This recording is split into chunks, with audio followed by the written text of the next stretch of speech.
Today I'm making pork loin rolls with you, stuffed with, listen carefully, Auricchio cheese and Friarielli, a combo that's explosive. Make them with me. Let us start. Before we begin, let's take a look at the ingredients. First of all, we'll need 8 or 12 slices of pork loin. I'm telling you 8 or 12. Because based on 4 people, if you make 2 per person, you'll need 8. If you make 3 per person, you'll need 12. Then make, or rather put as many as you like depending on how much you eat. Then we'll need about 1.5 kilos. They're dirty, so they need to be cleaned, and then they shrink a lot. So don't think that's a lot of Friarielli. Look how wonderful they are. Next, a nice piece of Auricchio cheese. If you can't eyeball it, it's about 250 grams. A couple of garlic cloves. Actually, big garlic cloves. This is optional. A bit of chili pepper for the Friarielli, a glass of dry white wine, some all-purpose flour, and of course, salt and extra virgin olive oil. And finally, we'll need some toothpicks or kitchen twine, and a meat tenderizer. So first of all, you need to clean the Friarielli. I've already washed them by keeping them in water with a bit of baking soda. But if you want, you can also wash them at the end. And you do this by discarding the leaves with some defects. And the stems like these thicker ones.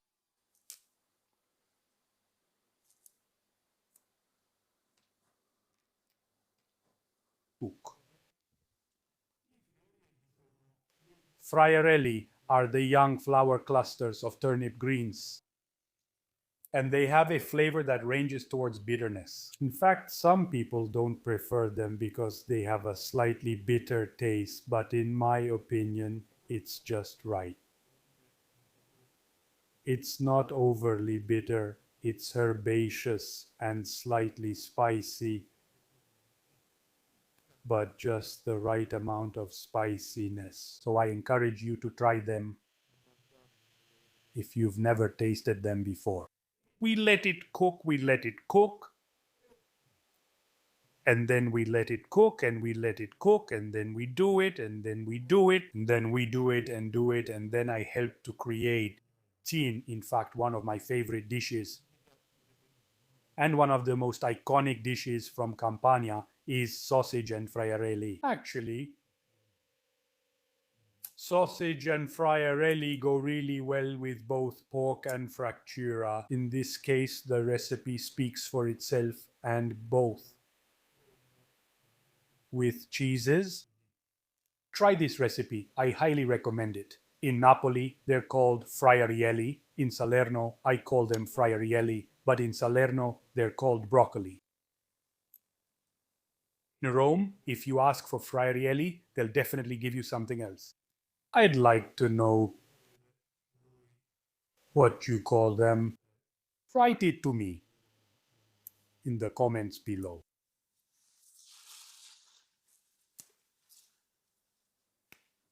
The point is, as I always say, call them whatever you want, but make them and eat them because they're amazing. Like I said, I love them. But there are two bad things about Friarielli. The first is that it takes a bit of patience to clean them. And the second, which is a consequence, is that they shrink a lot. So by shrinking so much, you have to get a lot of them. And as a result, by getting so many, it takes more time to clean them. No offense to supermarkets or some stores, but they are often sold. Look, this needs to be removed. Look how big it is with this. Then I'll tell you something else. As I was saying, They often sell them cleaned. On the label, they write that they're cleaned, but actually, when I buy them and pay for them, like double the price, because of course they make you pay for the waste. And for their work on them, I won't hide from you that I still have to give them another check. So I buy them 9 times out of 10. Lest I find them already clean in quotes, I always buy them dirty and clean them myself according to my taste. If one day I feel like eating a bigger stem, I eat it without any problem. Or I use these here, which you don't throw away. I use them. Here are the bigger leaves. I make malone with them. If you look up Gaiano malone, you'll find a traditional recipe from my area. So you don't waste anything at all. Okay, now I'm putting some extra virgin olive oil in a pan. As you can see, I'm using a nice big pan, but in the end, it'll shrink down a lot. It's just for convenience at the start. Then I add a bit of garlic. I let it brown a little. After that, I add the dried chili pepper and I add the Friarielli. Don't worry if they pop. Now I set it to medium heat and let it cook for about 15 minutes. Don't add any water. Speaking of dried chili pepper, a few days ago I read that you asked me why I add it later. Well, I add it later, and not together with the garlic because the dried one tends to burn and cook quickly, unlike the fresh one. So if you use the fresh one, slice it into rings and add it together with the garlic. If you use the dried one to avoid burning it, add it when the garlic is already golden. Now I'm pounding the slices of lonza on both sides. Obviously, if you don't have a meat tenderizer, you can easily pound the slices with a glass. If you prefer moving some fat with a knife, I'd advise against it because the fat gives flavor, tenderness,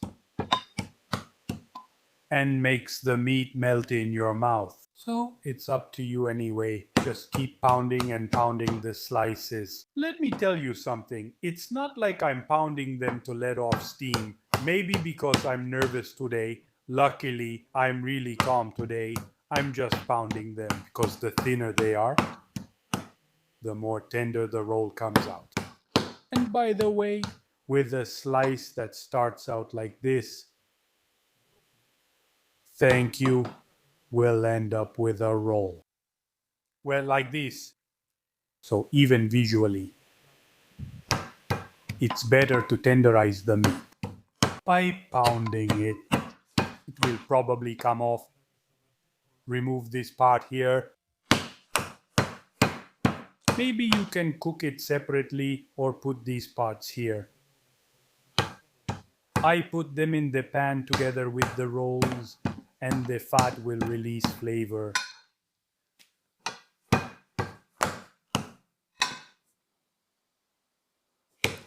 Speaking of lonza, I suggest, even though it's our pork meat, to cook it because it's the leanest cut of the pig. So if you cook it thinner, if you cook it for more than 4 or 5 minutes, you'll end up with something as tough as a shoe sole. Just think that the fat percentage of loin is only 2 to 3% compared to the 10-12% of all the other cuts of pork. Obviously, if you want an even healthier version of this recipe, you can make these rolls using chicken breast or turkey breast. I was telling you about the fat percentage because, unlike other cuts, it tends to dry out too much. because I've decided to become a nutritionist. Perfect. Now I flour the slices on both sides. And also, regarding the flouring, I just want to say a couple of words, of course. If you can't eat flour, skip this step or try using rice flour. But why do we do this step? There are a few simple reasons. First of all, the flour creates a sort of film, let's call it that, which serves to protect the meat and prevent it from drying out too much. Moreover, it also gives it a more pleasant texture. This sort of coating that forms is very useful because it helps retain the juices. So the meat turns out softer and juicier. It must be said that the flour blends perfectly with the juices from the meat and the added oil or butter, creating a base. A really, really good little sauce. People often ask me, did you add something when you stopped the video? Did you put this in? No, I didn't add anything at all. Actually, it's simply thanks to the flour. Without it, everything would be much more liquid, less velvety. So, perfect. Once the meat is floured, I add the Friarielli. I sprinkle a pinch of salt on the Friarielli since I didn't add it before. Then I add a piece of Auricchio cheese. I roll it up, seal the edges, stick in one or two toothpicks, depending on the size of the meat slice. There you go. By the way, let me remind you that my two cookbooks are available only on Amazon worldwide. Search for Carlo Gaiano and you'll get them in at most 2 days. In the meantime, I'll also tell you why I chose Auricchio. Auricchio is a cheese, an aged cheese.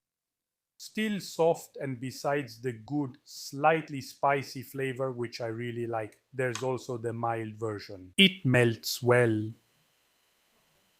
but still keeps its texture, so it shouldn't leak out of the rolls.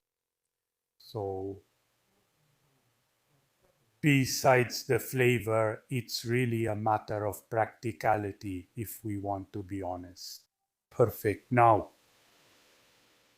a little tip before we continue: if they get damp with the liquid from the Friarielli, which, just like it happened to me, spilled onto the cutting board, once you've made the roll, coat it in flour again. Now I'm adding some extra virgin olive oil to the pan, small piece of garlic, hot oil.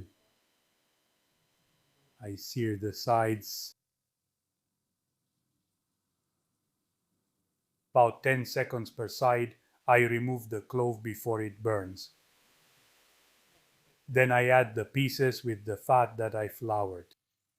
I immediately start turning them about a minute and a half per side, no more. High heat, another minute on this side. Do you see that a nice crust has formed? By the way, if you're looking for any of my recipes and can't find them on social media, go to my blog carlocahano.net. Now I deglaze with white wine.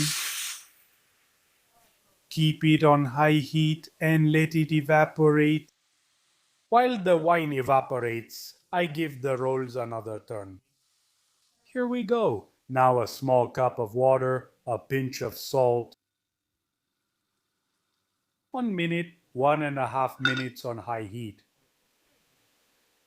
And I can turn it off and serve first the Friarielli and then the rolls. Look, what a nice little sauce. And so, let's see. Look, here.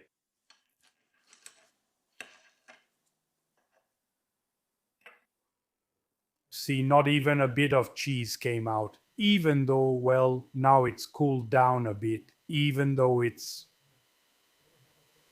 stretchy. Let's see.